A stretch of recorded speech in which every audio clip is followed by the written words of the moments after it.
Chris, and so we're very happy to pick this up again this morning with a slightly different emphasis. I'll say some of the same things as an introduction to Richard Wolff. First of all, I want to particularly thank Alan McNeil again, professor of economics here, who has been the he's been the local thought leader in making this happen. And I also want to thank Emily Grice, who has been the local administrative leader in making this happen. And I want to thank all of you for coming and joining us for this event this morning. Richard Wolff typifies what we care about when it comes to the qualities that we wish to see in the graduates of the College of Arts and Sciences at Webster University. He has enormous curiosity, powerful analytic abilities, and he's engaged in the world. We don't really care whether you, when you graduate as our students, agree with him or agree with me or agree with your professors, but we care whether you're curious and whether you're analytic and whether you're engaged. That's extremely important to us. I said last night to his bemusement that Richard Wolff is the fish that thought to examine the water in the fish bowl. He pays close attention to things that most of us just take for granted about our customary habitual environment and that we don't even notice, much less analyze. In particular, he spent a career focusing on capitalism and its relationship to democracy and trying to understand that better and help us to think more constructively about that. He's had an enormous number of publications, very many awards. I'll mention just a few things that he's done. He, with some colleagues about 35 years ago, established an organization called the Association for Economic and Social Analysis. Connected with that is a journal that he founded called Rethinking Marxism. He's written many books. 3 are available today. One of them, consistent with the spirit of what he does, is free, okay, and it's available out here, called Democracy at Work. Also, a very easy to understand book about the Occupy movement called Occupy the Economy, and a fascinatingly titled book and also very popular book called Capitalism Hits the Fan. He has, consistent with the book that's free out here called Democracy at Work, established an organization called Democracy at Work. And the purpose of this organization is to promote participatory democracy in the workplace. A lot more people know about him now, a lot more people like you and me know about him now than knew about him when he was prominent principally in academic circles, because he has a radio show out of New York that has been picked up by 25 other stations around the country called Economic Update, an hour every week in which he helps people understand the current economic realities. He is curious, and he is analytic, and he is engaged, and he is truly a global thought leader. I present to you Richard Wolff.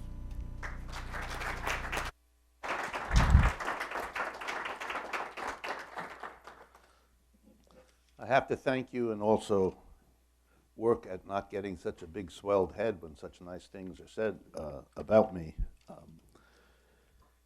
So today I want to talk about Europe, and that's because of the importance of Europe to the world, to the United States, and the fact that we in this country tend to pay less attention than we might and that we ought to what's going on in Europe and its implications.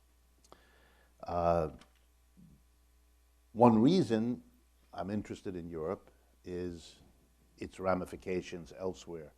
But I'm also interested in Europe because it is reaching a genuine historical crisis, and that is fundamentally important for Europe, but also for the rest of the world. And so it's a very good time to do this.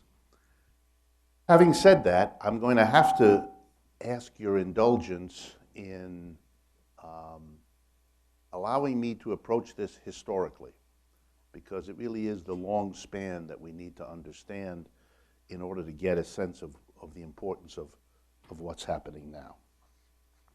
And consistent with the nice introduction, I'm going to focus on the evolution of the capitalist system in England and in the rest of Europe, because that's what's shaped Europe, in my judgment, in the most fundamental ways that are now reaching a crisis. So let's do a quick historic overview.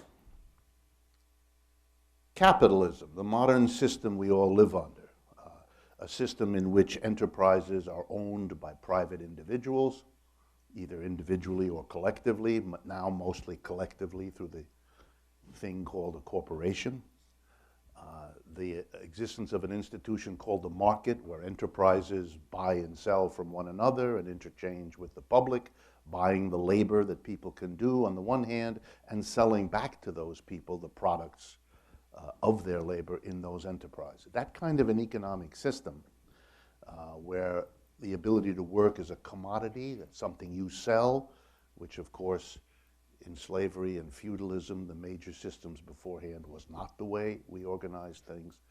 This capitalist system grew first to a position of social prominence and dominance in a society in Great Britain, in England, back in the 17th century.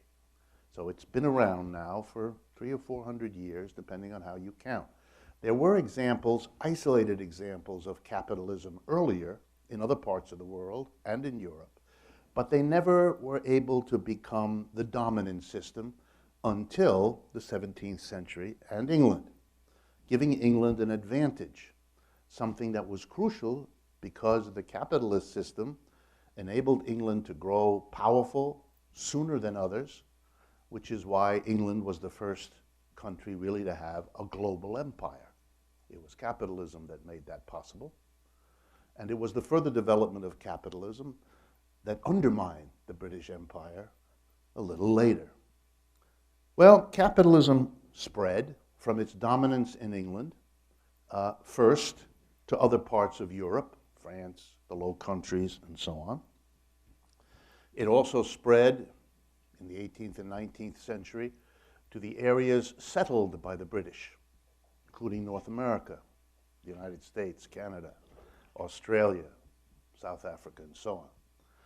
Capitalism basically spread until the 20th century in Europe and North America and these areas of settlement, and then in the last 100 years or so, basically, to the rest of the world, so that now it's the dominant system globally.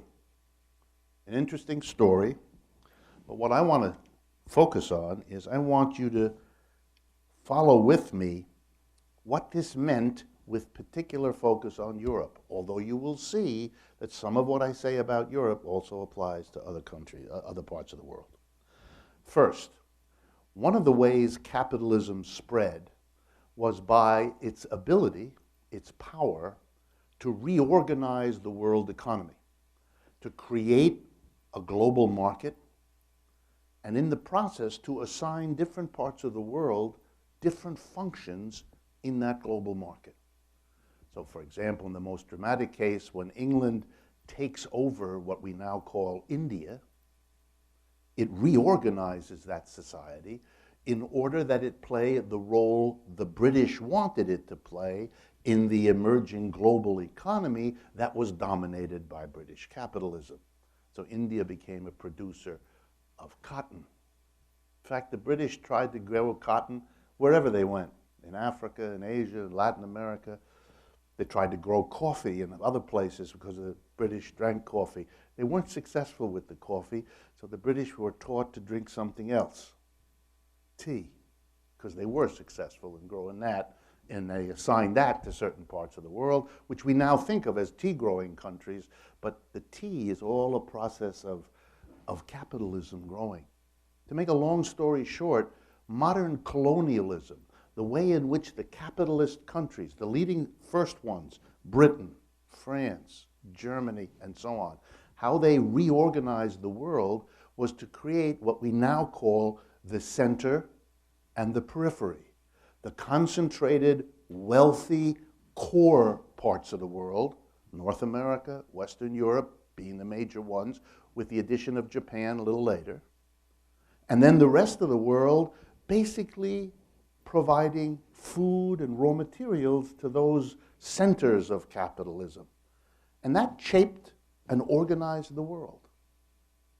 It made monocultures around the world, countries that depended on selling something that the advanced capitalist countries would buy, and thereby forgetting skills they had, losing industries they once prided themselves on, decimating huge populations in the process, as the world gets reorganized into a concentrated center where capitalist industries grow, North America, Western Europe, Japan, and the rest of the world that kind of feed them all their inputs, what they need, including, by the way, people, moving people, migrations from the rest of the world to these capitalist centers. Keep that image in mind. A concentrated center and a periphery shaped initially by colonialism, but a periphery that discovers even after you rebel and you become an independent country politically, the economy dominates. You remain what you were. You're now an independent cog in a capitalist global system instead of a colonial power. A great, great disappointment to billions of people around the world who had hoped that the political independence would also give them an economic new lease on life, and have spent the last 50 years discovering that it's not happening. Along the way, keep also in mind that industry, and this is so important for us in the United States, in Europe to understand. Along the way, over the last 200 years, something interesting happened. Industry, capitalist industry, was concentrated where it began. In England, in France, in Germany, in Western Europe generally, in North America, and in Japan. We kept our industries here. The rest of the world provided us with the food if we needed it, with the raw materials if we needed it, with the workers if we needed them. But we kept our industries here. We transformed our people in our Western Europe, North America, and Japan from farmers into urban workers, from rural people into concentrated city people. And we kept the production here. Not there, here. Second, in that process, we radically changed our people. It's wonderful if you go back and you reread Charles Dickens, or you reread Émile Zola, or you reread Maxim Gorky, or any of the great writers who describe what it means when people come off the countryside and into the city to become an urban worker instead of a rural farmer. These are transformative experiences that wrench people apart, that destroy families, that reorganize the way we think, traumatic experiences. Those were concentrated on the people in the center, in the capitalist center, North America, Western Europe, and Japan. Slowly, but evidently everywhere, eventually these disrupted lives began to get the idea we have to band together, we working people, or else we are going to be on the short end of the stick. We do not want to be, for 10 generations, Oliver Twists. We do not want to be poor people in an urban area. We don't want it. And slowly the consciousness developed. We demand, and then very interesting things, rights, incomes, jobs, homes, diets, educations, all of these things, we demand them as our share of the enormous wealth we can see ourselves helping to produce in these capitalist centers.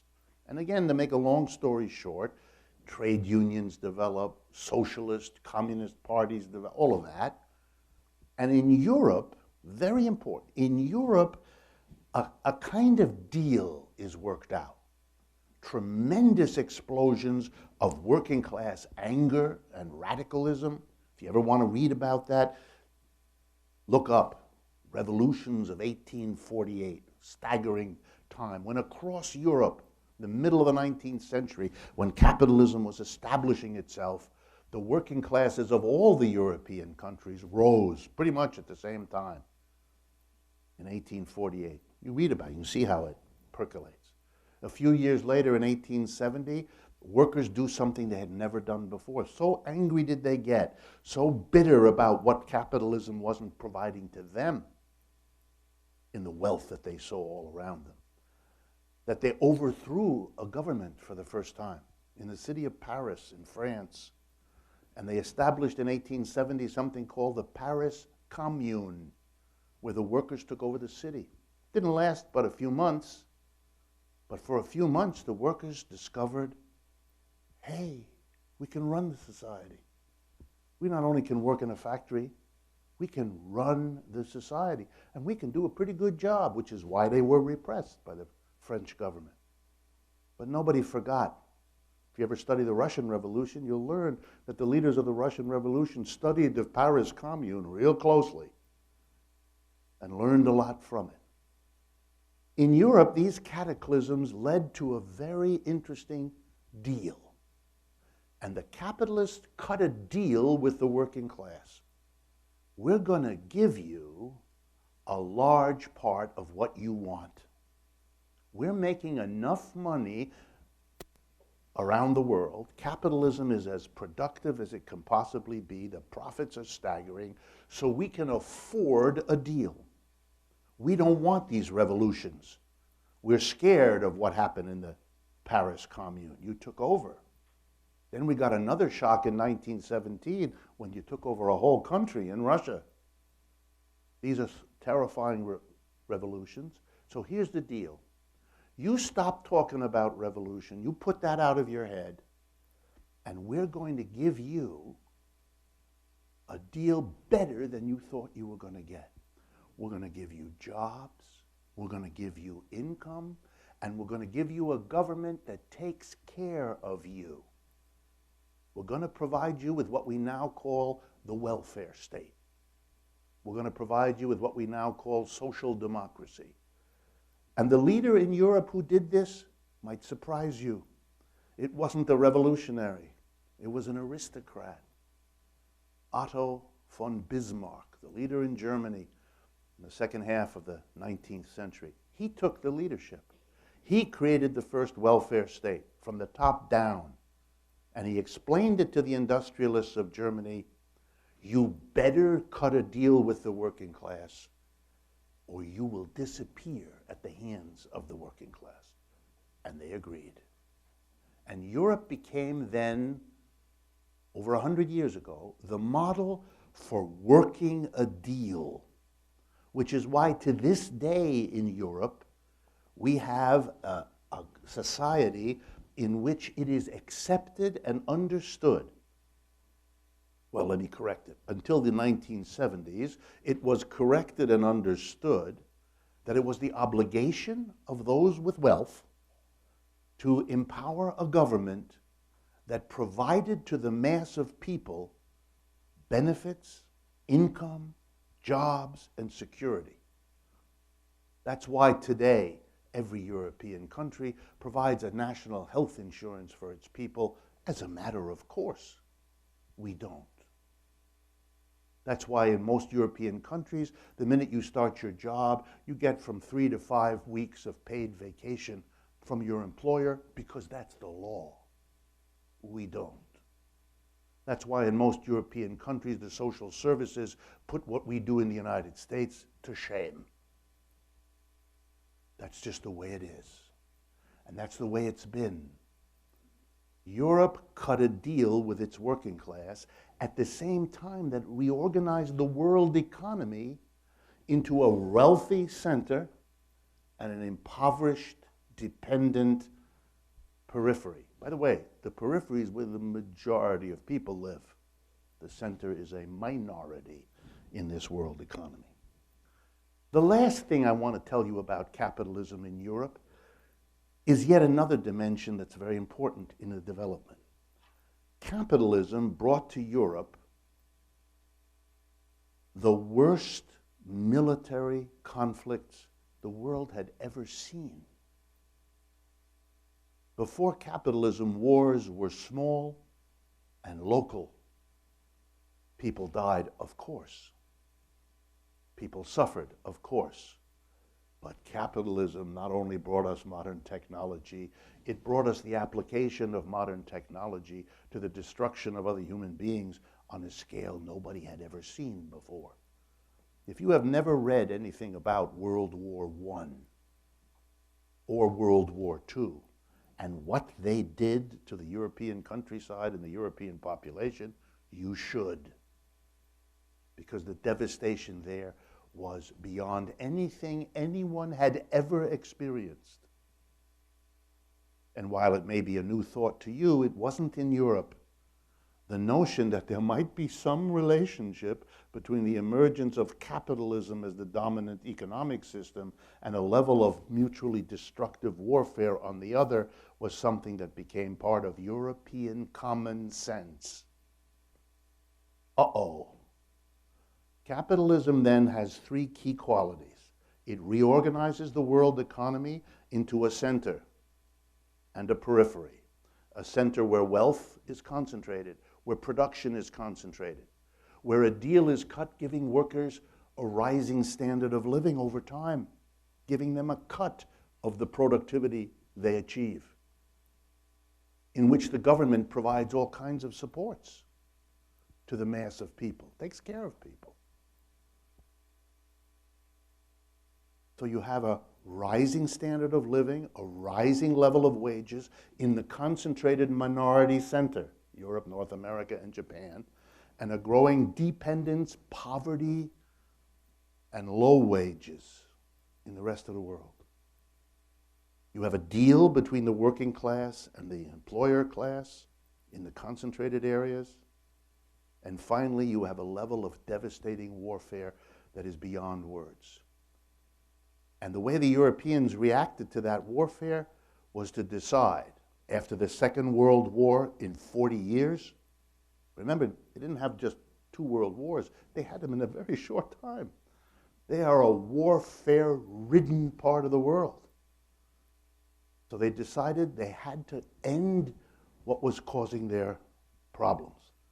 They couldn't face the issue that the causes of your problems are capitalism, because the people who run those societies would therefore have to point the finger at themselves. That they weren't going to do. So they made a different decision, a more politically acceptable one. We're going to unify. We're going to do away with France versus Germany versus Spain versus Italy versus Sweden. No, no, no. We're going to have the European community. We're going to become, because in a way the United States was a model. We didn't have warfare between Tennessee and Minnesota, at least not a lot.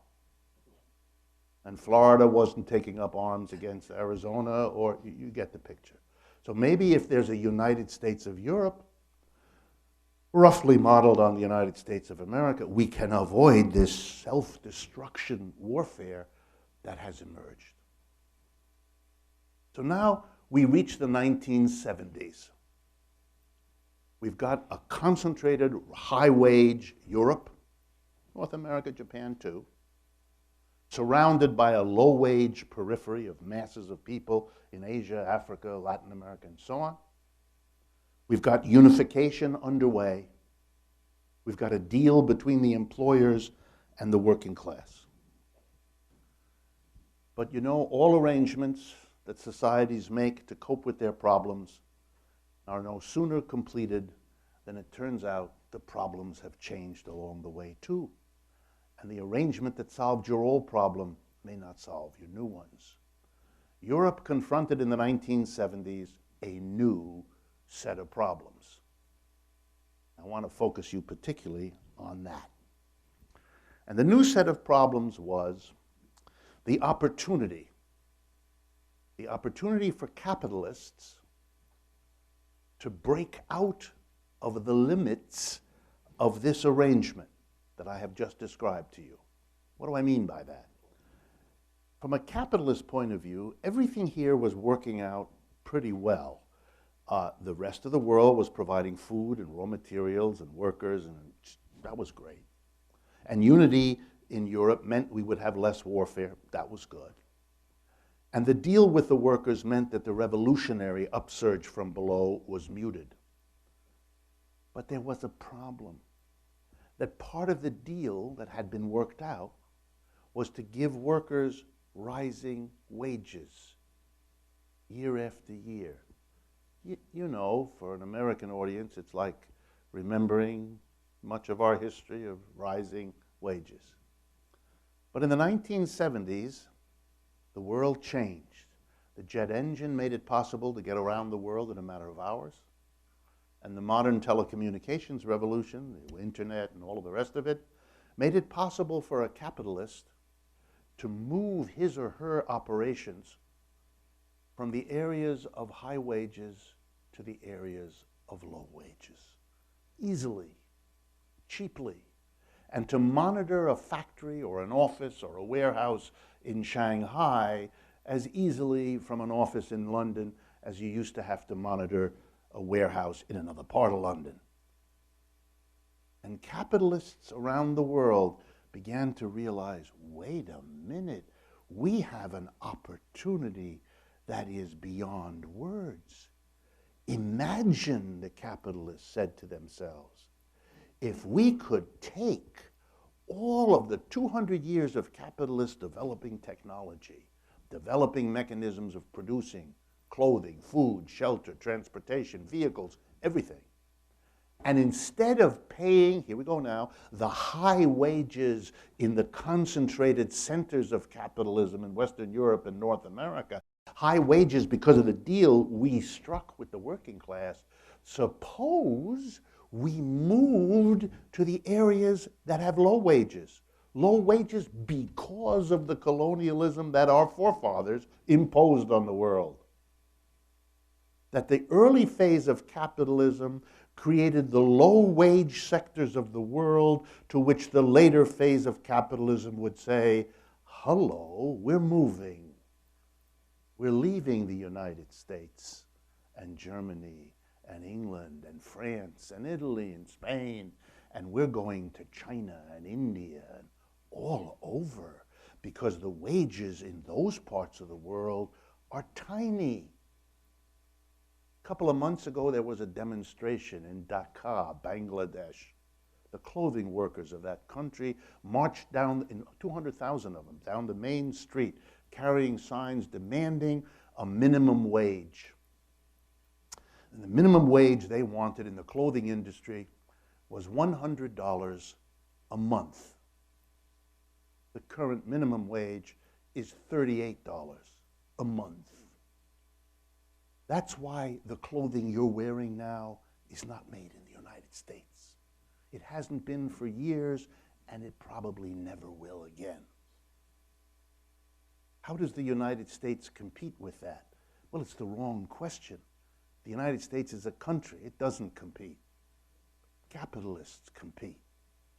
And capitalists in this country and elsewhere, in Europe particularly, have long ago understood, if you want to make more profits, go to where the wages are low. But here's the stick of competition. You don't have to, but you better be sure somebody will, and if someone else goes there first, they'll be able to produce T-shirts at 12 cents a piece, and your ability to keep your factory in North Carolina going just disappeared. You're done. So you better go and join them, because if not, they're going to beat you into nothing. So whether it's by your choice doing it or by your choice following, the end result is the same. And capitalists began to leave. And as they left European countries, North America and Japan, they said this to their political leaders. We're not naive. We know we're going, and we're telling you why we have to. It's the way capitalism works. We have really no choice. It's true, we are attracted by the higher profits, but even if it wasn't enough to attract us to make more money, competition drives us. It's not the carrot or the stick, it's the carrot and the stick. We're leaving. And they said to their politicians, if you don't want us to leave, you got one choice. You've got to make it attractive for us to stay. And you know how you do that? You compete with those third world countries we're going to. You offer us American workers at those wages, or French workers at those wages, or German workers at those wages, and we'll be very happy to reconsider. Wow. And the political leaders began to see their situation. They're always afraid too, you know, because if capitalists leave and they leave behind lots of unemployed people and lots of empty malls and lots of broken factories, you know where the anger of people gets focused? On the politicos. Capitalism has long ago arranged that arrangement very nicely. Who fires the people? Capitalists. Who forecloses on your home? Capitalists. Who do you get angry at? Politicians. Interesting. Interesting way of training your people. You're the employer, you kick the worker, and the worker gets really angry at somebody else. That's an incentive to kick them again. The damage is felt somewhere else. It takes years of training to get people to do that. The logical reaction of a person who's fired by an employer is to get angry at the employer. He's the one who fired you. Hello. The senator, little to do with it. The congressman or woman, not much. It's a stretch to train your people to think like that. But capitalists have always been up to the effort, and they've usually been successful. So the politicians knew that if the capitalists leave, they're in trouble. So the politicians tried to do it. They tried to do it. They tried to destroy the wages in their own societies. Hard for politicians to do. Doesn't make you popular either. So who took the lead in Europe and America? The lead was taken by two politicians who had a unique situation in Europe and in America. They had a working class that was relatively less strong, less militant, and less well organized, so you could go after it. The two leaders were Margaret Thatcher and Ronald Reagan. And in the 1970s, they began to do what? To push down wages and to cut back government programs. Oh yes, it was couched in lofty language of giving the government back to the people, of course. The same BS that we wrap around all of our politics was wrapped around that. Why would we expect anything else? But the reality was that a real leadership was taken by those two societies because they had the strength in the government and the relative weakness of the working class to make them the ideal target. So they began to roll back social democracy, to undo the New Deal, that would be the language here in the United States, to pull back from the social compact. Ronald Reagan destroyed PATCO, the Air Traffic Controllers Union, as the first dramatic act of his presidency, and Margaret Thatcher broke the strike of the miners. So very, very dramatic, very clear. We're changing direction. And we're going to go, and we're going to make our society competitive. Meaning what? The only meaning it has is we're going to try to give capitalists a reason not to leave. Yeah, but the only way you do that is you take away the achievements of 3 generations of working class people. And what I have to tell you is that this has been the project for the last 35 years. You're living right in the middle of it. The leadership taken by Britain and the United States in this regard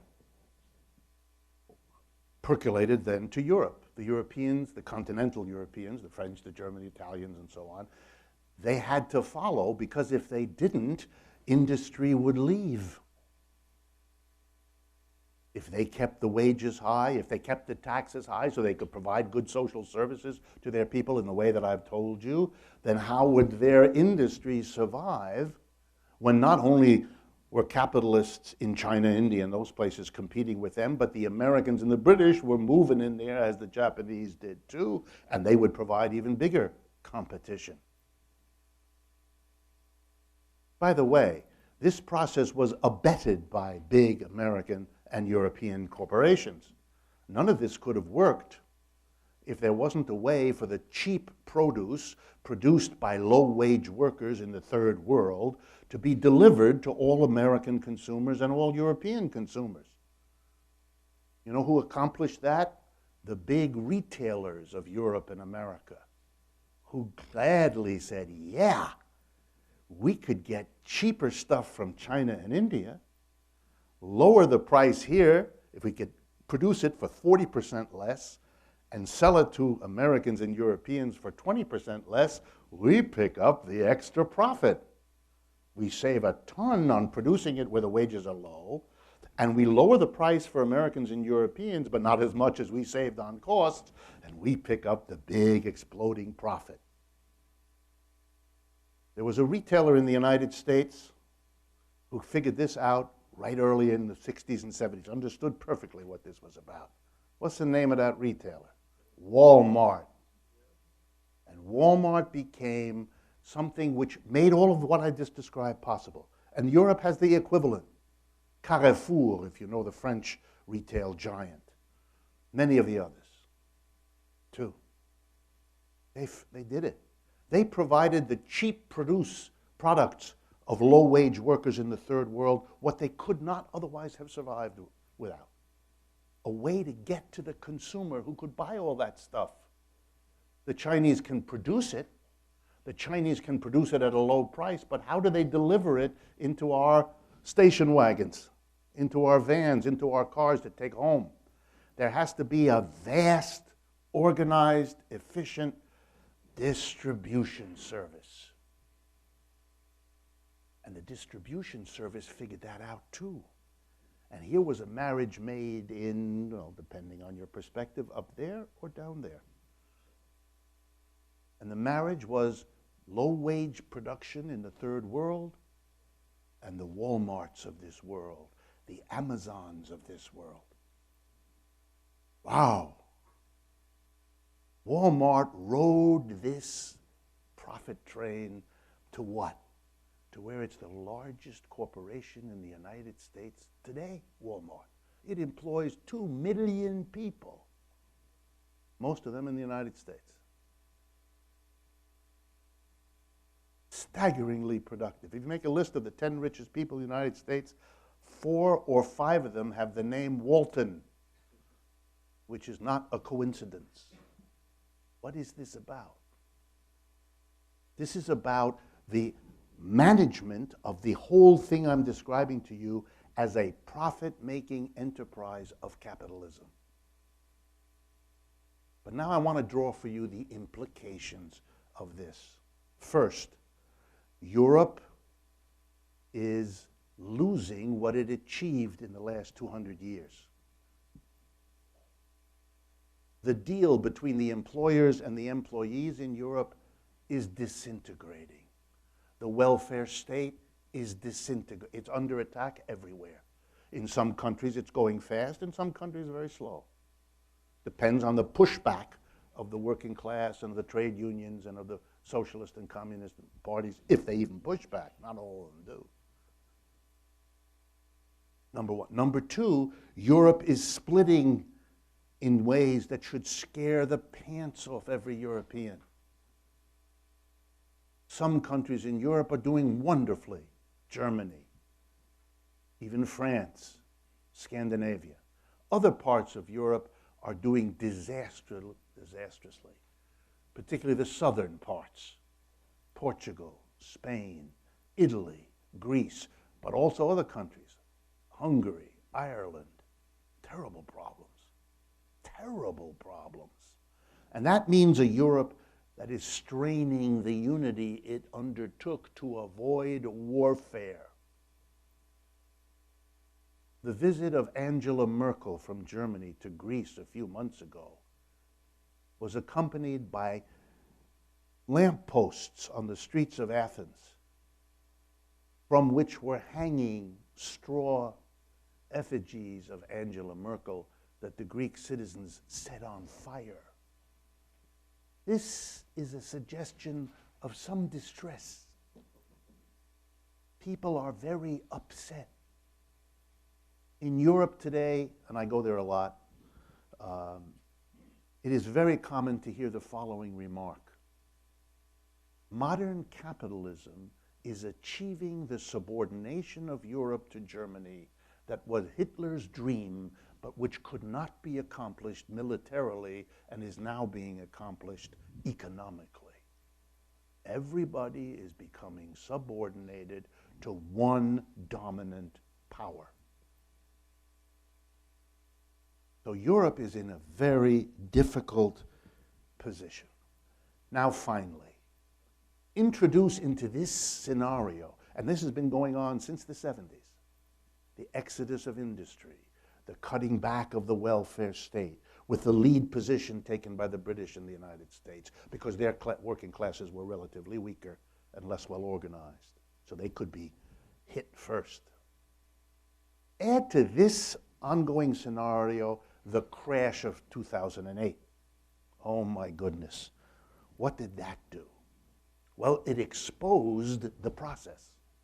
It turns out that as countries were being abandoned by their capitalists, who were moving to India and China and Brazil and all the rest of those BRICS and other parts of the world. BRICS, Brazil, Russia, India, China, South Africa, BRICS. Those are the key examples of where capitalists were moving. As this happened, Europeans were confronted with the demise of this welfare state, this social democracy. It was abandoned by the political parties that used to support it. It was threatening their welfare. It was giving them very high unemployment. They knew. How did they cope? In Europe, they coped by borrowing money. Either the people borrowed the money or their governments borrowed the money.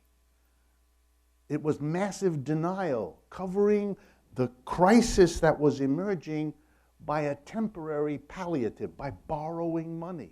The Greeks took the lead. They borrowed through the government. So you had government after government borrowing huge amounts of money to keep it all going.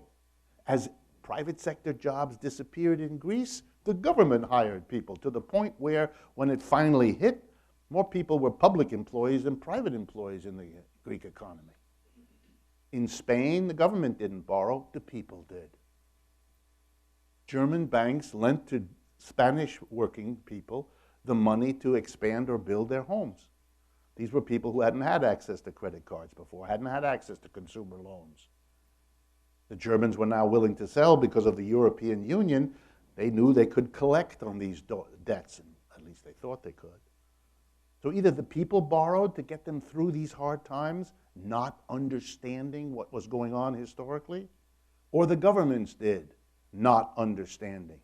But either way, when the crunch came, when the crisis came, when you couldn't borrow money anymore to keep it going, the house of cards collapses. The debts can't be repaid in a crisis, which means the banks can't function. And in a society that has become dependent on debt, if your banks don't function, you stop.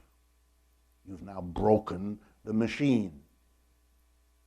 And Europe begins the acceleration of everything I've been telling you about. The gap between North and South becomes extreme. That's why there are effigies of Angela Merkel in Greece. That's why the Spanish are enraged at the Germans for destroying their economy.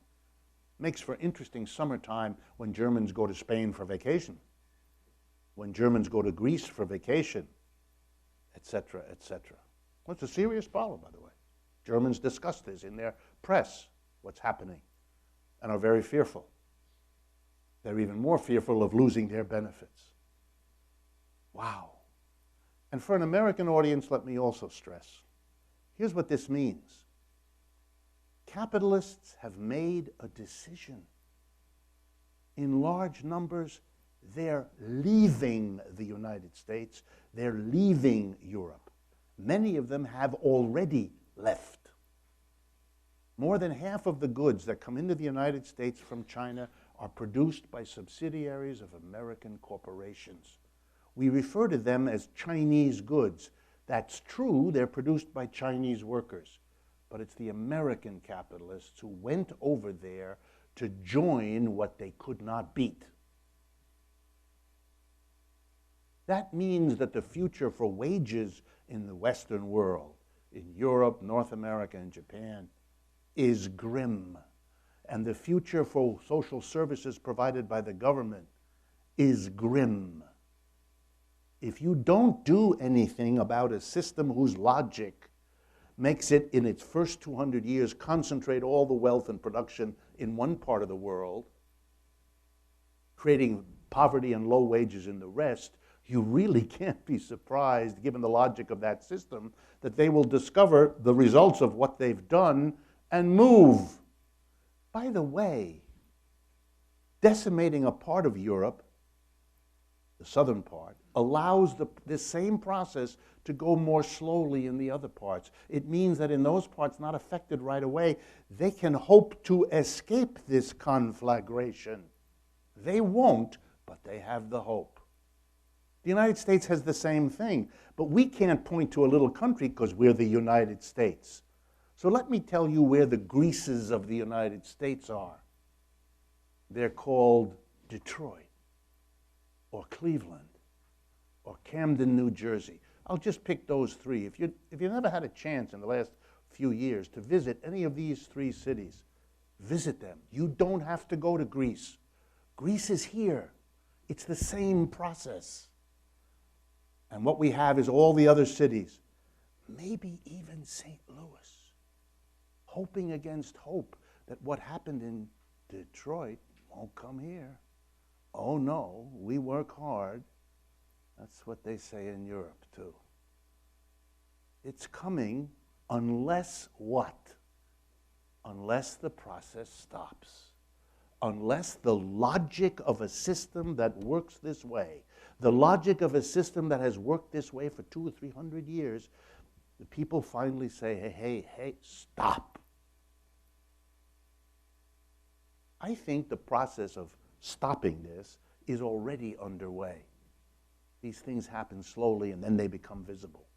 I think there are two possibilities, and that's all, for Europe and North America and Japan, if they're going to stop this. If they don't stop it, if they don't intervene, then we will see what we are seeing more of. Let me remind you, Detroit started disintegrating 30 years ago when the leading capitalists in that city, Ford, General Motors, and Chrysler, decided that they needed to make cars someplace else where the wages were lower. This should ring a bell. And for the next 40-odd years, since they began with that idea, we have looked at a declining Detroit. We have said, this is terrible. These people who, many of them African Americans, who came north from the south to get the decent jobs in the motor city, who not only worked and made the car industry what it was, but developed a world music in the process, because they're skilled at that, very good at music, and they produced a new world music, which, because it was Detroit, the world city of the capital of the automobile, gave them a chance to show what they could do. And the whole world has been copying that music ever since. We watched it disintegrate. We, the world. And we couldn't figure out anything to do about it. So it got worse and worse and worse. In 1965, the population of Detroit was approximately 2 million people. The population of Detroit today is 700,000 people. The majority of the people of Detroit were abandoned by their employers, and they left the city, and they're never coming back. Many of them had the peculiar American experience of going to another city to get a job where it happened to them again. You want to know why people leave the labor force? Because you do that twice to a human being, and it's amazing they can get up in the morning. That's what the future is if you don't do something. And I think there are two ways that people are reacting. And if this frightens you, what I'm about to say, it's the logic of the argument. Don't be angry at me. First, you organize to be able to compete in a different way. Here's what you do. You say, we don't want to lose industry. We don't want to leave them. They don't want to leave anymore. And here's what we're going to do. We're going to mobilize our economy. We're going to really organize it. We're going to give everybody a job. That'll take care of the masses who are upset. But we're going to give it to them at a low wage. But it's better than nothing, and nothing is what you're going to get if you don't do this. And we're going to keep everybody in line, work them very hard, pay them low wages, and everybody's going to get a job. You're going to do what you're told. We're going to assign you where to work. This is an arrangement that has a name. It's called fascism.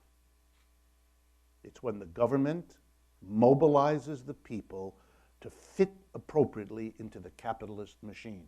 And the government also says to the capitalist, we're going to deliver you a mass working class cheap, but you're going to bring down the prices of everything you charge so that we become a competitor in the world. And you're going to do it because we're delivering you the workers at a bargain, just like the third world does, but we're going to organize it better, and our workers are more skilled. Our workers speak the same language you do. One of the reasons the Germans have done so well in the last 5 years is they have a well-organized relationship between the government, the unions, and the employers. There's a law in Germany that says if you have an enterprise that has more than 2,000 members, half of the board of directors has to be elected by the workers to be on the board. Huh? But the Germans have done much better in the last 6 years of crisis than we have. For example, in the United States, no comparison. They've worked this out. And it's interesting that Germany should do it because if anybody has a good experience with fascism, not in the distant past, it's them. They know exactly what this is about because they did that before. That is a direction that is being advocated in Europe more and more. Wow. Cope with the decline of capitalism, or to be more accurate, the decline of capitalism in Western Europe, North America, and Japan as it explodes and succeeds in other parts of the world. It's moving, but it's leaving behind in the West what we left behind in Detroit, only as white people this time. All the white people of North America and Western Europe. That's their future. What the black brothers and sisters already face, we're looking at. And it's very painful, as we shall discover. What's the other option? The other option is to change and depart and say goodbye to capitalism. Rather to say the following. Capitalism, you abandon us. Solution, we abandon you. We're done with that. We are not going to have a small group of capitalists, employers, tiny in number as a percentage of the population, who own the big shares of the corporations, who sit on the boards of directors. We're not going to permit you to make the decisions that set all of this in motion. We thank you very kindly for having built up capitalist industry in the last 250 years. You did a good job of that. Heavy price we all paid, but you did it. Good, thank you, job done. But we are not now allowing chapter 2 of this story. You're not leaving here. You're staying. And because we can't trust you to make that decision, since you're showing us every day that you're leaving and threatening our wages, our welfare state, our government, we're not going to allow that anymore. And guess what? Here's a thought. For those of you who heard it last night, a second time won't hurt. Democratize the enterprise. Put the working people in charge of the enterprises. And the idea here isn't complicated. If you want an economy to serve the majority of people, then the majority of people have to run the economy. And if you don't do it, you really can't be surprised If a tiny group of shareholders, the major shareholders, and the boards of directors that they select, if they take the bulk of the profits and give themselves dividends and high salaries, are you really surprised? Are you shocked? Stop. You're not. The newspapers have to pretend that they're shocked. You don't. What are you shocked about? You want the wealth to be distributed more equally, then put everybody in the position to participate in making those decisions. That's how you get that. Again, the example. If the workers themselves make the decision, are they going to close the factory in East St. Louis and move to Shanghai? Unlikely. They're not going to destroy their own jobs, their own livelihoods, their own communities, the tax base of their towns. None of it. They're not going to do it. They're going to make different decisions. Does that mean that we will not be able to buy goods and services as cheaply as we now do? Maybe, but that's far from certain. Far from certain. Let's remember, the shirt you're wearing, the jacket, the pants, the socks, they had to travel an absurd distance. They used to be made down the road. They're now made thousands of miles away. They have to be brought back here, which has a wonderful function. It pollutes the air, it pollutes the water on a cataclysmic scale. Why? Because it makes more profits for a private company. Why? Because they don't have to pick up the cost of the polluted water and the cost of the polluted air. A rational economic system would never work like that. We all pay the price of the polluted air by having to go to the doctor more often. Where does that get accounted for in the capitalist enterprise? Answer, it doesn't. We allow capitalists to function because they keep the profits for themselves and they do what we in economics call externalize the cost. They shift the cost onto somebody else. A rational calculation would say it was never wise economically to move production to China. China should produce the goods for Asia. We can have Americans produce our underpants. It's fine. And we can do it just as well and just as efficiently, if not more so, than having it done halfway across the world. That decision to let that production go isn't a rational response to economic incentive. It's an irrational response to a peculiar economic system that so arranges the cost accounting that the real costs of what it is doing don't get accounted for by the decision makers who only have to count the costs that come out of their pocket, not those that come out of the society. That's not good for anybody, except maybe for them. But their decisions, and here's the final point, we benefited, I'm going to exaggerate, but not by much. We, North Americans, Western Europeans, and Japanese, we benefited from the first 2 to 3 centuries of capitalism because they concentrated everything in the areas where we live. They put us through a trauma. We weren't farmers anymore. We weren't rural, became urban, became industrial. That was hard. But they gave us a deal, a rising standard of living and social democracy. Now the capitalist system is saying to those in Western Europe, North America, and Japan what for the last 300 years it has said to the people of Asia, Africa, and Latin America. Screw you. We're out of here. We got a new global organization of the economy. You know how we organized it before? To make you all hewers of wood and drawers of water.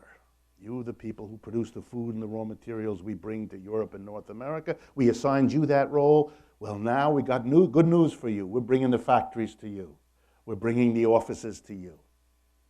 But the good news for those parts of the world is matched by the bad news for Western Europe, North America, and Japan. It's over. The rising wages, it's over. The rising standard of living, it's over. We are all going to be societies, unless we stop this, that are grappling with decline, one way or another, sooner or later, more here than there, but it's everybody is in the tide, and the tide is going down. And all the efforts of all the politicians to make noise that none of this is happening is just that, noise. If you want to deal with the problem, you got to face it, and you got to recognize that big changes have to be made, or else we are in for some very, very hard times lasting a long time. That's been the history of capitalism. To expect it to behave otherwise is not to understand what it is as a system and how it works. So when people identify me correctly as someone who is critical of capitalism,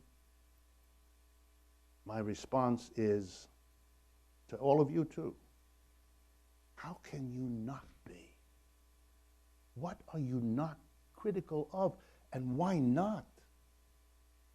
What is so scary? What you ought to be scared about is where capitalism is taking us. If you don't criticize it now, you're just going along as it swirls around and around before it dribbles on down the drain, taking us with it. The real serious issue. The Europeans are grappling with it. They're heading right into the storm right now in all those countries. There's a reason why there's a resurgence of left and right in Europe. They're the people who are beginning to figure out which of these two directions they're going to go in. In the elections 2 weeks ago in France, everybody was startled by the success of the Front National, the right-wing Le Pen family dynasty of right-wing. In Greece, the Golden Dawn is a powerful right-wing movement that has asserted itself. Germany has that problem. Italy has that problem. And at the same time, real lefts are developing, slowly, painfully. By the way, the most powerful in many ways is in Germany, where there's a party called the Die Linke in Germany. That means the left, in case you were wondering where they were on the spectrum.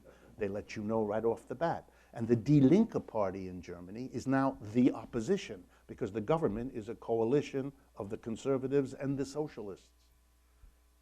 The role of opposition has left. The socialists are not opposition. The socialists are the government. The left is to the left of the socialists. In the last national election, right, the left did very well. Under German law, let me end with this so you all understand. Under German law, if you get more than 5% of the vote, you're considered to be a significant social force. And if you are a significant social force, it's considered that the nature of democracy requires that the government provide you with funds to present your point of view to the people so they can make an intelligent choice among you and the other significant forces. So the German government gives you money in order to present your perspective. And since the Die Linke, one of whose slogans is, Germany can do better than capitalism. They get subsidized by the German government. They designate a foundation. All parties do that in Germany. And the government gives the money to the foundation, who undertakes an educational program in the population to bring that perspective to people. Isn't that an interesting idea, by the way? Democracy would pay to let the different perspectives be presented to the population. What an interesting idea. You have an obligation to present alternative points of view. I wouldn't take it seriously, but it's interesting that another country does that sort of thing. So the Linke Party designated, some of you will understand the irony of this, the Linke Party designated a foundation that's called the Rosa Luxemburg Foundation. Rosa Luxemburg is a martyr of German communism. So the Rosa Luxemburg Foundation gets from the German government tens of millions of euros every year to present its Marxist position to the German people, which it does, which is part of why the Die Linke is a political force of importance. These are signs, folks, of a society that is changing. And the driver of what Europe is and the driver of what is changing now is and has been the capitalist system whose logic moves this. And if we don't confront that, we're not dealing with what the root and key cause of all of this is happening. Capitalism is on the agenda, and it is on the defensive for all the reasons I tried to summarize. It's acute in Europe, but it's not fundamentally different, neither in the United States nor in Japan. Thank you very much.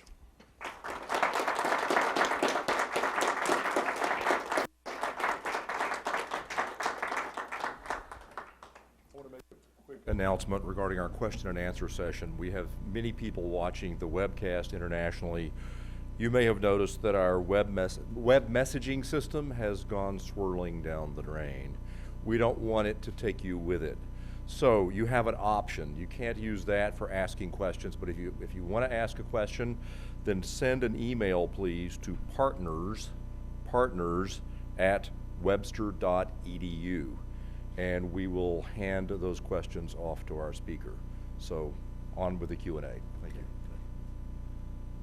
Sir. Look like the concentrated, I would say the biggest problem is the multinational corporations. How could we start to exert some control over national and international? The question, again, make sure everybody gets it, is if the issue is, or presuming that the issue is the multinational corporation, how do you begin to exercise some control?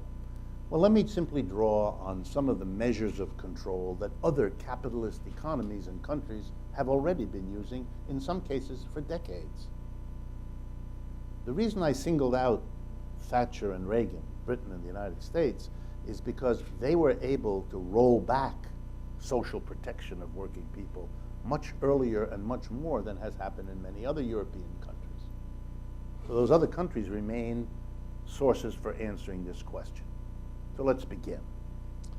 You can say to a corporation the following: if and when you make a decision to close a factory, an office, a store here in the United States in favor of opening one in another country, you have to go through a procedure. You have to inform the local authorities a year before you do it. And you have to be part of a process of assessing what the social costs of your move are. How many people will be unemployed?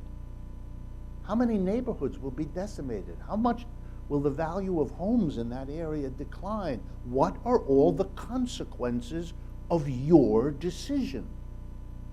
And then we have to assess these corporations' prices, fees, you have to participate in paying the costs of your decision.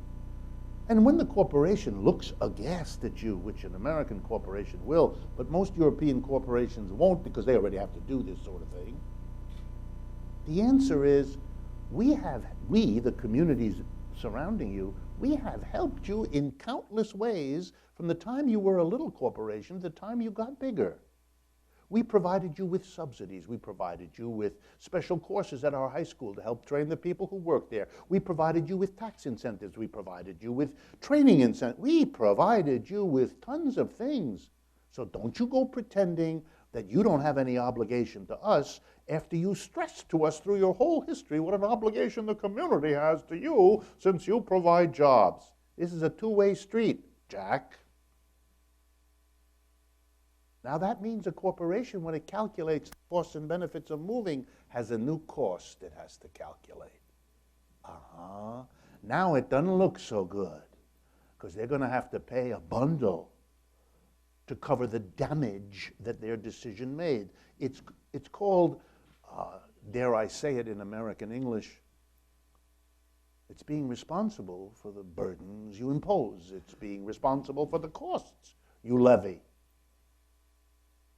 It's reasonable, but it'll mean they won't leave as often because they got a new calculation. Here's another way. We claim to be concerned about the environmental impact of things. I presume that St. Louis, like many other cities, doesn't allow certain kinds of construction and so on unless an environmental impact study has been prepared to show whether that's going to damage the environment one way or another, and if so, then that's to be dealt with before the permit is issued that allows the building to be built or whatever it is. Fine. What about saying we need to develop an environmental impact on moving the shirt factory from Charlotte to Beijing? We're now going to be schlepping that shirt back 3,000 miles of ocean. And you know what steamships dump into the water as they move along, and what the smoke coming out of the smokestack of that freighter does to the water, the air. Okay, we're going to do an impact study. And if there's an environmental impact, and you better believe there is, then that has to be factored in too. So what you do is you take existing legislation that we have, existing principles of law, and stop making an exception for private enterprise as if it is above the logic of all those rules and regulations. It's a way to begin. Does it get at the whole problem? No, but it's a way to begin. Here's a second way, and again, this borrows from the Germans. I'm critical, but I also want to borrow when they figured something out. The workers in an enterprise are the ones that have to live with the decision. The workers in an enterprise suffer if a decision is made to close the enterprise and move to China or India or Brazil or Russia or anywhere else. Okay, the rule of democracy is if you're impacted by a decision, you ought to have the right to participate in making that decision. That's the idea. We have found that idea noble. We've written it on all of our great historical documents. We claim that we're guided by it. Okay, put it to work. No decision to leave, to close a factory can be made without the approval of the workers in it. By the way, that's the law in Germany already now. A factory that leaves in Germany has to announce it a year in advance, has to give all kinds of detailed information to the surrounding communities, and has to get the approval of the community and the workers, which means it has to provide them with transitional training. It has to take old steps. It can still leave, although many fewer German factories leave. That's why they've done so well. They can still leave, but they have to, what? They have to meet the demands of democracy and the demands of reasonable cost accounting. That would be a way to begin. That would be a way to begin. And if it provokes a conflict, let it. Let the corporations of America say, no, we won't do that. Oh, good. Then they'll be exposed for saying we won't participate in democracy, we won't pay the cost of our own decisions. I would like that to be brought to a head, because I think most Americans, when they see such a thing, would agree with me that it's not acceptable. We're not going to give you that choice. It's like having an individual say, I'm not accountable for any of the costs. I just ran over your dog. It's your problem. Your dog's dead. My feelings are such that I empathize with you, but it's not my dog. I'm leaving. No. Policeman comes to you. It doesn't work like that. Sorry. But you have to. You're accountable. You just did something, and we have laws that handle your accountability. You're a corporation. You're doing something, and we're gonna hold you accountable. That changes everything. And I don't think corporations confronted with a population that understands this issue will, in fact, resist, because it's too dangerous for them. They don't want this confrontation either. And I think we'll begin to see radical changes. And I think those are radical changes within the system. My own preference, we change the system. I don't want to be fighting all the time with the people who run business. We ought to be running our own business, just like we ought to be running our own political affairs. We should be running our own economic affairs. But it will at least be a way to begin. Yes?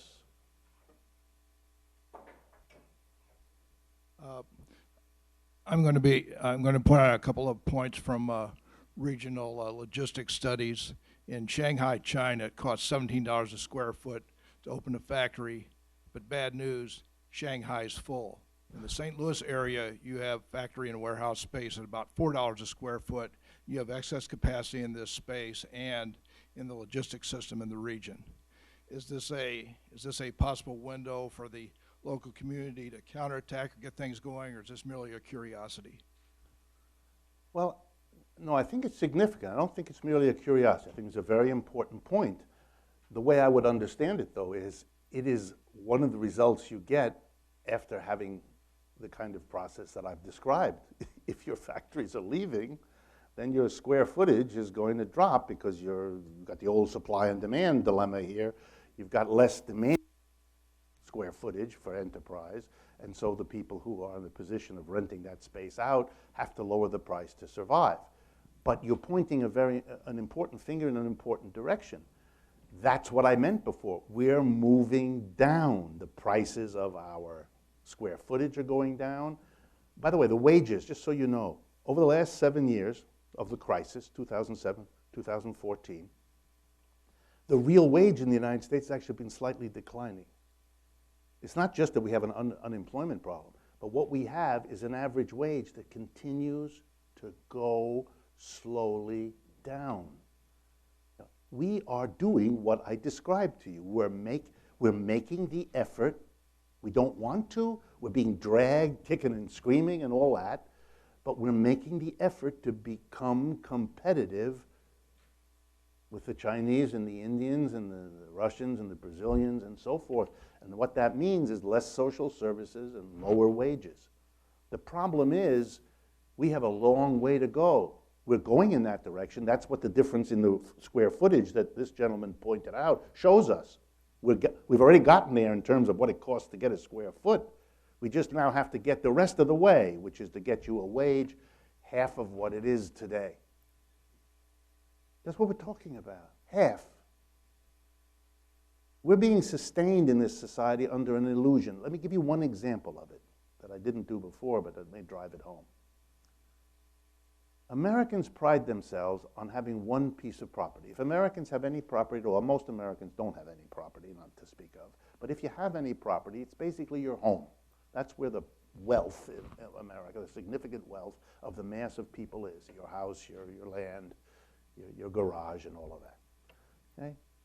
Over the last 7 years of this crisis, it was no longer possible. The American people cannot afford homes. They can't. Their wages are gone. Too many of them are unemployed. They can't. Well, if you had allowed the market to work, if you had allowed all the people who have to sell their home because they have no other way to get through this, and all the people who couldn't buy that home because they don't have the money, we would have seen the value of the one property most Americans have drop by roughly half. That's what the estimates are. So for those of you that have a home, we're talking about a situation in which that would have been worth half today. And if you want to see the collapse of consumption in this country, try to imagine what people would be going to the mall if their house was worth half what it is today. They wouldn't be. They would be discovering the joys of eating cat food. How have we prevented that? By massive government borrowing and subsidy. Over 90% of all homes sold in the United States over the last 6 years were either purchased, that is the mortgage that made it possible, was either purchased by the United States government or guaranteed by the United States government. In the absence of the federal government support, 90% of the people who needed to get a mortgage to buy the house couldn't have gotten it. No demand for housing, therefore. 10% of what it is now. You know what would have happened to the price of housing in the United States? Collapsed. What keeps you, the American people, in the idea that they're okay is that the value of their house has been sustained. But the only reason that's the case is because the government has decided to subsidize that market on a scale we've never seen before. And if you didn't know this, think about what it means that you didn't know this. That you live in a society that needs to pretend we have a robust housing market. No, we don't. We have a collapsed housing market. That's how the Greeks had a wonderful time before 2007. Their government was borrowing money like tomorrow, hiring everybody, redoing the Parthenon and everything else. It was a great success story until the financial support of the government loans collapsed in the wake of a crisis. You want to know why there's been no change in Fannie Mae, Freddie Mac, for those of you that follow these things, the government agencies that provide mortgage support? Because it's impossible.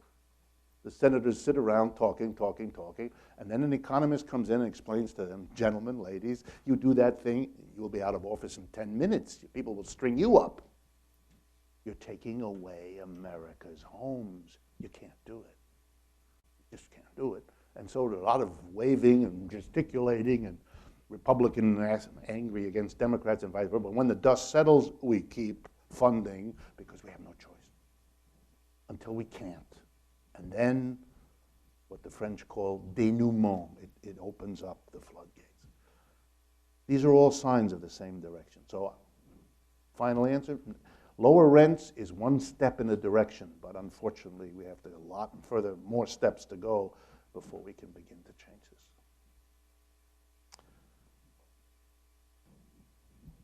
According to you, is there a country in the world that's on the right path to change? Yes, there are all kinds of countries that are on the path to change. It depends on how you define change. Let me give you an example of a society that decided back in 1985 to do something I think is extraordinarily creative.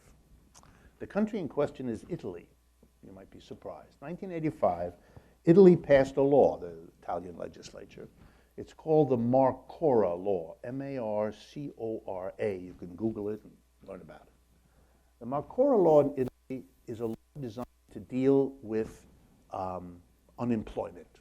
And it gives all unemployed workers a choice, two choices actually, unlike the United States. Choice number one in Italy, you become unemployed, you go to the office, you fill out some forms, and you get a weekly check for a couple of years. You do here in the United States.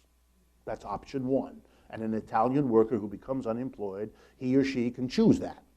But now comes Marcora Law, option two, an alternative. And the Italian government says to an unemployed worker, here's what we're prepared to do. We're prepared to give you right now a lump sum of the entire 2 to 3 years of weekly money we would have given you right now in cash. To get this, you have to do two things. One, you have to get at least 9 other unemployed Italian workers to make the same decision, and we will give each of them the lump sum, so you'll have quite a bit together. Condition number 2, you have to start and use this money to fund a cooperative business. A business in which all of you democratically and equally run the business. You have to create a co-op. The idea was this wouldn't cost the government more than it would have spent anyway on these people for a weekly dole. Number 2, it would have made these people feel much better about themselves than going every week and asking for the money again. It would have kept them in the work life. It would have given them a chance to earn a nice income, to feel good about themselves and be able to sustain their home, keep them skilled in whatever it is they know how to do, keep them in the loop in all the ways that we say that. So they think it's better. They also think it's in job, that was in the Marcora Law, that the Italian working class, the Italian people should have a choice, freedom of choice. They should be able to choose between working in a top-down, hierarchical, undemocratic enterprise, option 1, or they should be able to choose to work in a cooperative, democratic enterprise. And the only way to give people the freedom of choice is to have a sector of the economy that is organized as cooperatives where you can go and look for a job. And therefore, it's the obligation of the Italian government to do that. And here's a way of doing that while helping unemployed people in a way that's better than putting them on the dole.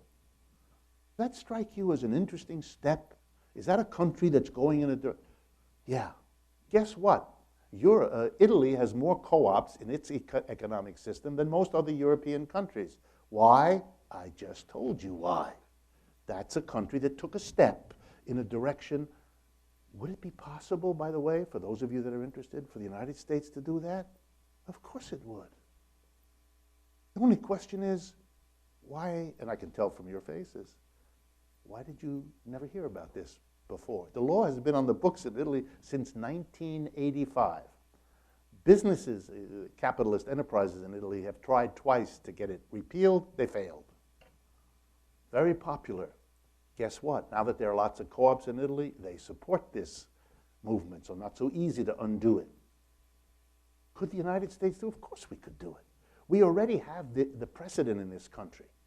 Many years ago in the United States, just to give you an example, small businesses decided that they were being shafted by big businesses, that it wasn't a level playing field. When a small business goes to get a bank loan, it's not in the same position as when a big business does. And it's not rocket science. So the small businesses decided they needed some special help from the government to get a leg up.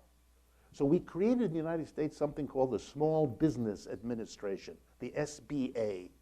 For decades, it has been giving small businesses advantages: low interest loans, technical assistance, specialized priority to get orders from the government filled by little businesses, so all the orders don't go to big business, et cetera, et cetera. Many places in America, we have minority business administrations that give some kinds of help to minority-owned businesses. Here's a thought: the Cooperative Business Association, or administration, sorry. And the government gives, which is what the Italians, in a sense, are doing, gives some. So we have, in fact, a cooperative sector, which would be a good service to the American people. So if we had co-ops everywhere, we could all go visit them. You know, the school teacher could take the kids one time to a capitalist enterprise, see how it works, and one time to a cooperative, and children learn the differences and make up their own minds about where they'd like to work. And you know, there's a way for consumers then to get in on this too. Suppose that the law read that you didn't have to say on the back of the pants that you buy, made in China versus made in, I don't know, Colombia or whatever it is. But suppose the little sticker had to say, made in a capitalist enterprise, made in a cooperative enterprise, so that the consumer could say, hey, when I buy a pair of pants, I'd like to give a vote for help the co-op, because I like that better. It's part of what I want to be buying. I don't just want to be buying the thing, I want to be buying the relationships among the people who produce that thing. Oh, and is that a new idea? No. You all, I think, or many of you, go around, look for things like fair-traded coffee. You know, the little sticker on the bag of coffee that says the farmer who grew the beans was treated a little bit better than they normally are. And you feel better. You pay another 2 pennies or whatever it is per pound of your coffee, and you have a sense, I'm not just buying coffee, I'm buying a different way of treating people who make the coffee. Okay, let's have a labeling about coffee. You see where my brain is going? You don't need there's no loss, there's no lack of ideas of how to do this. The only lack is the political will to do it, the understanding of what's at stake and the determination to get it done. And there are many, many other examples of where this kind of thing is. A woman came up to me last night afterwards and reminded me, after the meeting last night, and reminded me that all over rural America, co-ops are a very common thing, that American farming, right from the beginning, has been very cooperatively organized. Farmers own land cooperatively sometimes. Farmers market their produce as a co-op. They often buy farm machinery and so on as a co-op. So working cooperatively is actually a very old and very American idea. It's not weird, it's not utopian, it's not foreign. It just isn't. Not that that would be all that bad, but it isn't. It's very American. It is a little bit different from what I'm talking about, because I'm talking about the cooperativization, not of buying, not of buying, and not of selling, but of the work. That's the work becomes cooperativized. But there's no lack of examples there, also in our own history, if I can expand the question a little bit. I often took students, or at least I recommended to them, I didn't have the time to take them, that they visit near where I taught at the University of Massachusetts in Amherst. There in Pittsfield, Massachusetts, is the home of the Shakers, a very important movement in American history. The Shakers were an important movement in the Midwest, but also in the East of the United States. You may have heard of them. They made furniture in a very specific way that became a kind of design, very American design. You all with me about the Shaker bureaus and Shaker rockers? Really wonderful stuff, which they still do. They still have the property in Western Massachusetts, and it's a beautiful place to visit, a museum. They take you through and they show you. There the work was cooperatively organized. It was a democratic worker co-op. They didn't call it that, but it's effectively what it was.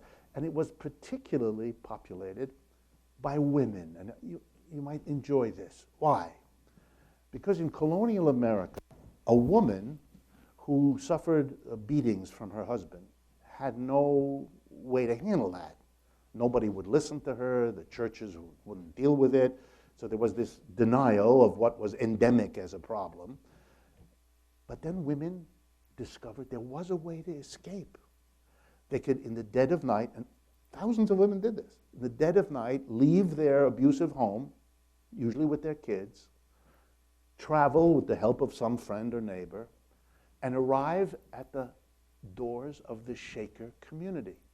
And the Shaker community had a policy, no questions asked, that's it, you're part of the They took the kids, they took the women, and they brought the kids up in a collective, takes a village to raise a child kind of idea. They brought them up in a collective way. They integrated these women into their community, and they created a sanctuary, a battered women's shelter, if you like, but they transformed it into a collective work. It's one of the many different ways in which people found their way to a cooperative enterprise in the process of solving a whole host of social problems, like the Italians solved unemployment in this way, and the battered women solved the problem in that way. And that's where you see it all. That's why I told the story of the Mondragon Corporation in Spain, since we're talking about Europe and Europeans.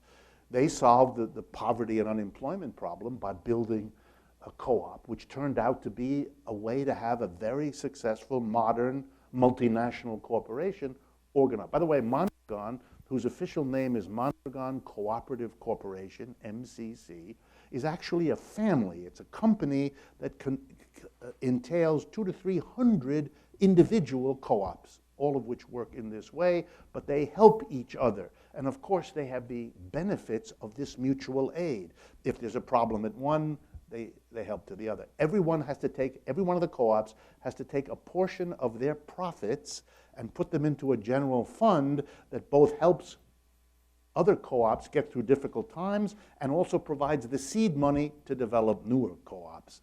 So it's a very amazing process. And it shows over the 50 years of the Mondragon Corporation that co-ops work, co-ops can compete, and co-ops can grow. Last point, because I know one of you asked me to deal with this today and I haven't done it yet, so it's kind of a leftover question from yesterday. Are co-ops always small? Well, beside using Mondragon as an example, no. There's another way to answer that question, because most of the co-ops in the United States, worker co-ops, are in fact small. There are some medium and big ones, but most of them are small. The way to handle this is to remind everyone that when capitalism begins to emerge out of feudalism, guess what? All the early capitalist enterprises were small. They were a capitalist with 3 guys working for them, or 6, or 9. They were small, and they had a hard time. And as they grew, they discovered there are all kinds of problems with becoming big, and they struggled on how to solve them, and they found ways. That's exactly what will happen with worker co-ops. It's the logic of what to expect, but it's what Mondragon already shows us. So yes, they're small because they are the emerging new kind of enterprise. So they are the small ones that are beginning, but they have shown a capacity to solve the problems of growth perfectly similar to the way capitalist enterprises had to do that. Question here. You were mentioning a lot of different really good ideas of how to actually solve these issues, but it seems to me in the U.S. there's kind of an extra level or layer of barriers in that the businesses seem to have more power than the government. So how do we get to the point where that political will is built so that we can overcome that? I couldn't agree more that not only business seems to have more power, but by every metric that I know of how to measure it, they have more power. But for me, the only way I know how to answer that, it's a little bit self-serving, and I apologize for that, is for us to talk like this, to have meetings like this, to raise these questions, to have these conversations, to get it out. It's a little bit liberating to be able to talk about these problems without pretending that they're not there, without re-articulating the ancient methods of making this problem appear to go away. What does it mean in a democracy if business, not in a democratic way, which is organized in a democratic way? You know, it's a little bit like the problem of children. Sometimes little children are terribly afraid of monsters in the closet. They can't get to sleep at night because they notice that the closet is at the other side of the room and there are monsters in the closet. And and they can't sleep, and they're really upset. And at a certain time, mother, father, whoever's there, takes the child gently by the hand and hesitantly, slowly walks them over to the closet with all the trembling, opens the door, switches on the light, to them, no monsters. And then the kid could go to sleep because it has. We are like that. We're afraid to say what we know and see, because for us, there's some monsters lurking there. And what we need is somebody else, you, me, to take our fellow citizens by the hand, look this scary thing in the face. It's not so monstrous. So here's the reality. How in the world can you expect to have political democracy if your economic system isn't democratic? How are we going to have a society that serves the people equally if economically we are so unequal? This is not complicated. We just had a Supreme Court decision 2 weeks ago in which the Supreme Court of the United States basically said there's no limit on the amount of money you can use to influence political parties, campaigns, elections, and so on. So if you're Sheldon Adelson, who's that guy who owns Las Vegas, or whatever it is, a large part of it, who already has shown he's prepared to throw millions of bucks into elections, so now he can throw more millions of bucks into elections. I mean, what we are saying is we're going to subordinate our democratic system to the inequality of money. So if you have $11, that's what you can do to shape politics.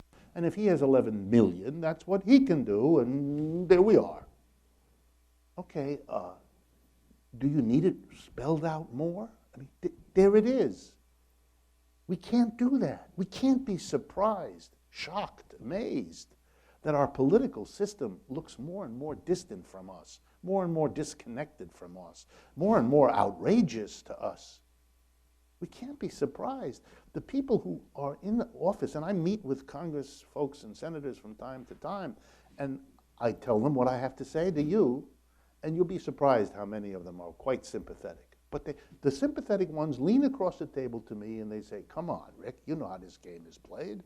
If I did what you and I just agreed is the reasonable thing to do, we know the interest who would find somebody to run against me, give that man or woman a ton of money, and I'd be out of here in a matter of months or years.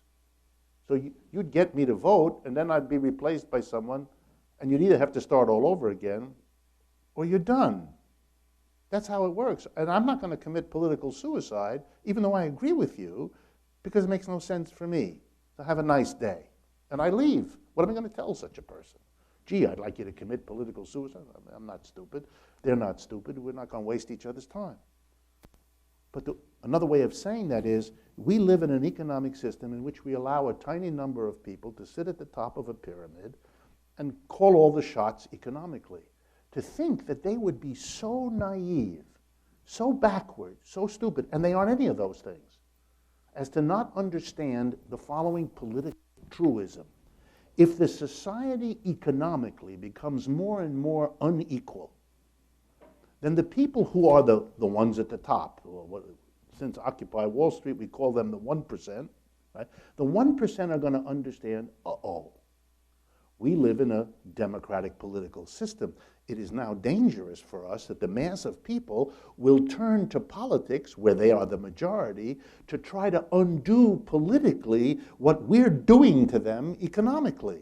You use politics to reverse the outcome of economics if you're not happy with the economics. All people figure that out. The smart people who run our economic system, and I meet with them, I can assure you they've figured that out. Solution: buy the political system. Make sure that the political system doesn't function as a way to undo politically what we have achieved economically. And let's be real clear what that means. The political system of the United States could simply make a decision if it responded to us. And we know that it would because the polls, there's lots of polls. Pew does, the Pew research outfit does very good polling, Gallup, and all the others. We know from the polls that an overwhelming majority of American people think that wealthy people should be taxed more than they currently are. It's not even close. It's a clear majority. Okay, here's a proposal.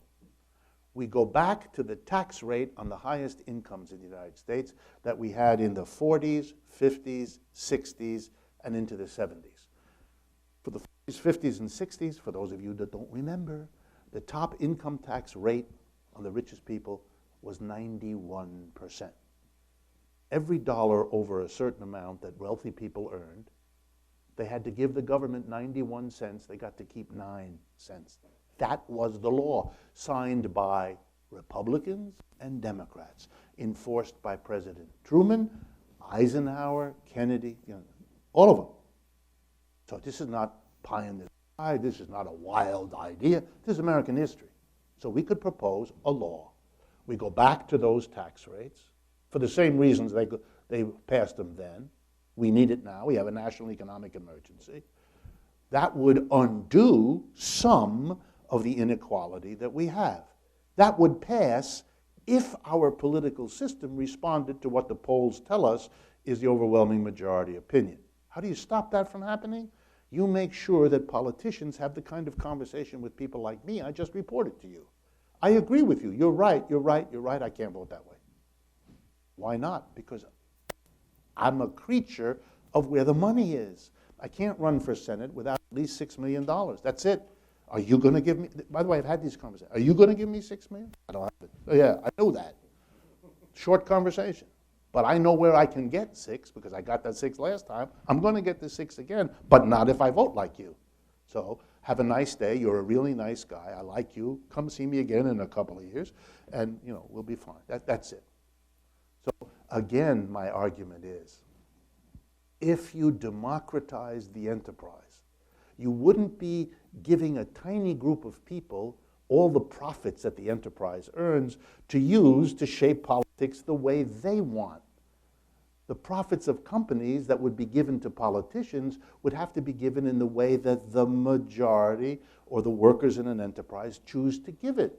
And by the way, make it very concrete. Suppose you had an enterprise where 40% of the people were Republicans and 60% were Democrats. Here's a decision they might make. We're going to contribute X dollars. 40% of that's going to go to this party, 60% because it reflects what we, okay, you're at least beginning to move in a direction where the economic resources have something to do with what the democratic operation of a decision-making would have it do.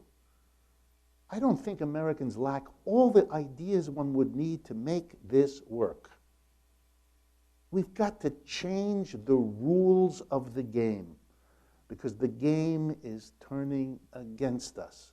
We're playing baseball with one hand tied behind us, and it doesn't work real well that way. So we either got to change the game or we got to get the hand free, or else we're in serious trouble. Sir. Very, very much. Thank you again for the opportunity. I appreciate it.